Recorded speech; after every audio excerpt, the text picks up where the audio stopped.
Os pássaros são incríveis, né? Um deles é o picharro. O picharro é muito conhecido por sua beleza e canto legal, aparência e estilo. O picharro é lá da América do Sul, encontra-se no Brasil, Argentina e Paraguai.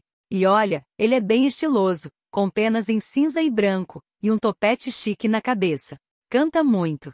Além de ser um bonito, o picharro manda bem no canto. Os machos soltam um canto legal, e é tipo um show para quem curte pássaros. É bem fofinho. Vive com a galera. Esses bichinhos são sociáveis e andam geralmente em turma, principalmente quando estão namorando. Eles gostam de lugares como pastagens e campos, onde tem bastante comida, tipo sementes e grãos. Precisamos proteger e cuidar. Infelizmente, o picharro tá correndo perigo por causa da perda de casa e porque às vezes a galera pega eles para vender. É importante cuidar deles e do lugar onde vivem, pra gente continuar vendo esses pássaros lindos. O picharro é demais, não só por ser bonito e cantar bem, mas por fazer parte do meio ambiente. Ver esses bichos na natureza é incrível, e a gente tem que garantir que eles continuem por aí, fazendo parte da nossa fauna e equilibrando as coisas na natureza.